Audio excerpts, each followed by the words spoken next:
ఈ బుక్ లో చాలా స్పష్టంగా సెంట్రల్ వాటర్ కమిషన్ లెటర్ ను కూడా దేశపాండే గారు పెట్టారు. తమ్మిడిహట్టి నుంచి ఎందుకు మేడిగడ్డకు మార్చినామంటే నీళ్లు లేవని మనం చెప్పలే, కేంద్ర ప్రభుత్వం చెప్తే మార్చడం జరిగింది. నంబర్ 1.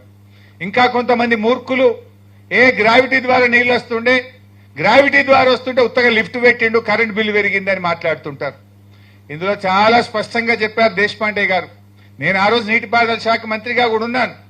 తమ్మిడిహట్టి నుంచి ఎల్లంపల్లికి గ్రావిటీ ద్వారా నీళ్లు రావు. అందులో కూడా 42 మీటర్ల లిఫ్ట్ ఉన్నది.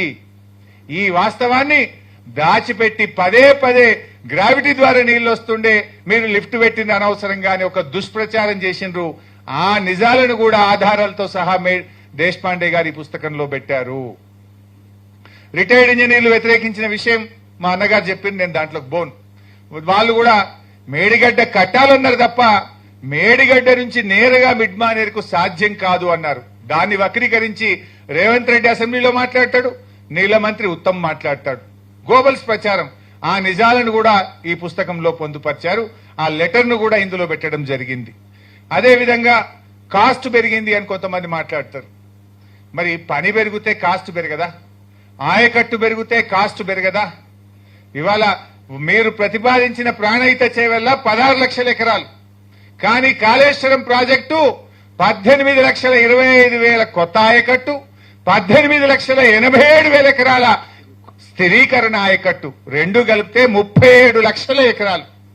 మరి ఎక్కడ 16 లక్షలు, ఎక్కడ 37 లక్షల ఎకరాలు? మీరు పెట్టిన రిజర్వాయర్ల సామర్థ్యం 16 టీఎంసీలు అయితే రేపటి భవిష్యత్ అవసరాలను దృష్టిలో పెట్టుకొని 141 టీఎంసీల సామర్థ్యాన్ని కేసీఆర్ గారు మరి పెంచడం జరిగింది. నీకు నిల్వ సామర్థ్యం పెరిగింది, ఆయకట్టు పెరిగింది, అదేవిధంగా భూసేకరణ.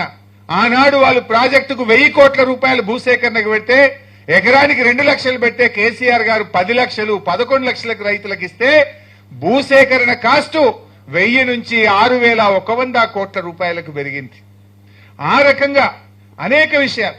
ఆ రోజు ప్రాణహిత చేవెళ్లలో ఒక రోజుకు 1.8 టీఎంసీ మాత్రమే ఎత్తడానికి అవకాశం ఉండే, కానీ దాన్ని 3 టీఎంసీలకు పెంచాం. రేపు భవిష్యత్తులో రైట్ ఎస్టాబ్లిష్ చేయాలి. ఏదో ఓ రోజు గోదావరి ట్రిబ్యునల్ పడుతుంది, ట్రిబ్యునల్ పట్టే నాటికే మన ప్రాజెక్ట్ అయిపోయి ఉంటే సచ్చినట్టు ఆల్రెడీ ఖర్చు జరిగింది కదా అని నీటి కేటాయింపులు ఉంటాయి. రైట్ ఎస్టాబ్లిష్ చేయాలి, తెలంగాణ జాతి హక్కులు కాపాడాలని చెప్పి దూరదృష్టితో కేసీఆర్ గారు 1.8 టీఎంసీ నుంచి 3 టీఎంసీకి మార్చారు. ఇవన్నీ జరిగితే కాస్ట్ పెరగదా? అయినా మన దేశంలో ఇందులో రాసిన శ్రీధర్ దేశపాండే గారు ఏ ప్రాజెక్టు కూడా 10 రెట్లు 5 రెట్లు ప్రాజెక్టు కాస్ట్ పెరగకుండా పూర్తయిన ప్రాజెక్టే లేదు ఈ భారతదేశంలో.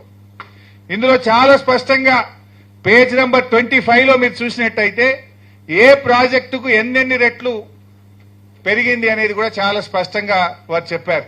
నాగార్జున సాగర్ ప్రారంభించినాడు 122 కోట్లతో కట్టమన్నారు, అయిపోయే వరకు 1183 కోట్లు అయింది, అంటే 10 రెట్లు పెరిగింది. అదేవిధంగా శ్రీరామ్ సాగర్ 40 కోట్లతో కడతామన్నారు, అయిపోయే నాటికి 4,300 కోట్లయింది, అంటే 100 రెట్లు పెరిగింది. ఇకపోతే జూరాల 70 కోట్లతో కడతామంటే పూర్తయ్యేసరికి 1815 కోట్లయింది.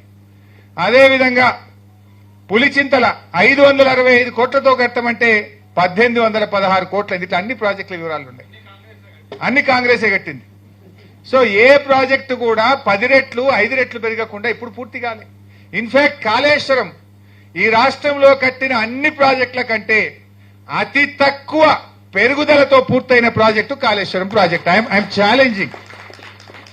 అతి తక్కువ పెరిగింది. ఏ ప్రాజెక్ట్ అయినా 10 రెట్లు 20 రెట్లు 50 రెట్లు పెరిగింది.